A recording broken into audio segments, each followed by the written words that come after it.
গত কয়েক বছরে বহুবার ভূমিকম্পে কেঁপেছে সিলেট। একাধিক ফল্ট সক্রিয় থাকায় এই অঞ্চলকে ভূমিকম্পের ডেঞ্জার জোন বলে থাকেন বিশেষজ্ঞরা। সিলেটবাসীর অভিযোগ, বড় ভূমিকম্পের ঝুঁকি থাকলেও মোকাবেলায় নেই কার্যকর উদ্যোগ। তবে জনবল ও সরঞ্জাম সংকটের কথা তুলে ধরে নানান পদক্ষেপের কথা জানিয়েছে কর্তৃপক্ষ। সেলিম হাসানের ক্যামেরায় নাজাত আহমেদ পুরকায়স্থের 2 পর্বের ধারাবাহিকের শেষ পর্ব আজ, জানাচ্ছেন আল হাদি খান। বাংলাদেশে বিগত ৭৫ বছরে বড় কোনো ভূমিকম্প হয়নি।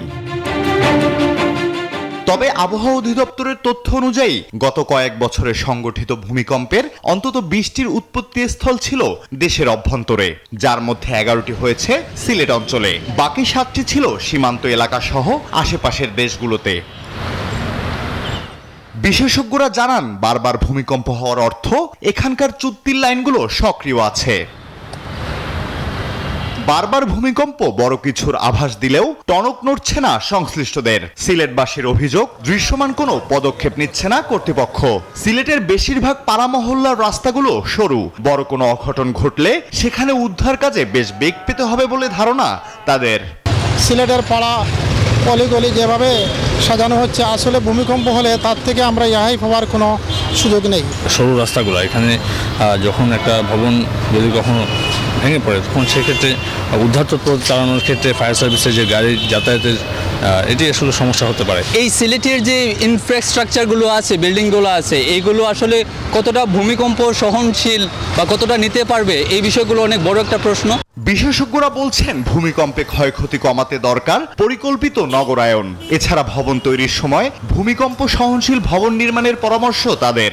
প্রথমত হচ্ছে যে সচেতনতা যে জায়গাটা আসতে হবে সেটা হচ্ছে যে ভূমিকম্প সহায়ক ভবনগুলো নির্মাণ করা, স্থাপনাগুলো, গ্যাসের লাইন, ইলেকট্রিসিটি লাইন, এইগুলো যেন প্রাইমারি ওয়েভ, অর্থাৎ ভূমিকম্প হইলেই একটা নির্দিষ্ট ছয়ের কাছাকাছি মাত্রাতে যেন সেগুলো শাটডাউন হয়ে যায়, তাহলে ক্ষতির হাত থেকে কিন্তু বাঁচা সম্ভব। মানুষকে অ্যাওয়ার করাটা একটা, বিল্ডিং কোড মেনে চলাটা, আর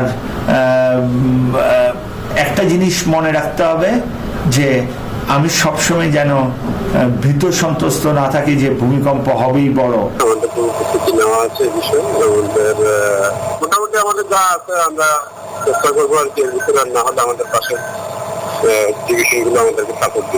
নগর কর্তৃপক্ষ বলছে, ভূমিকম্প বিষয়ে প্রস্তুতির জন্য একটি বিশেষ কন্ট্রোল রুম গঠন করেছে সিসিক, যেখানে সার্বক্ষণিক সেবা চালু থাকবে। জনবল ও সরঞ্জামের সংকট কাটাতে সরকারের কাছে বরাদ্দ চাওয়া হয়েছে বলে জানিয়েছে প্রশাসন। জরুরি অপারেশন কেন্দ্র আমাদের একটা নির্মাণ করা হয়েছে আমাদের 6 তলাতে। তো সেক্ষেত্রে 6 তলাতে আমাদের কিছু ইকুইপমেন্টও দেওয়া হয়েছে।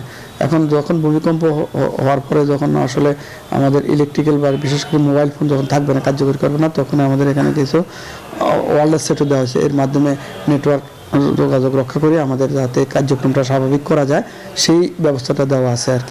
ভূমিকম্প নিয়ে মানুষের সচেতনতা বৃদ্ধির পাশাপাশি অন্তত ৫,০০০ ভলান্টিয়ার তৈরি এবং তাদের প্রশিক্ষণের উদ্যোগ নেওয়ার কথা জানিয়েছে সিসিক। আল হাদি খান, নিউজ 24।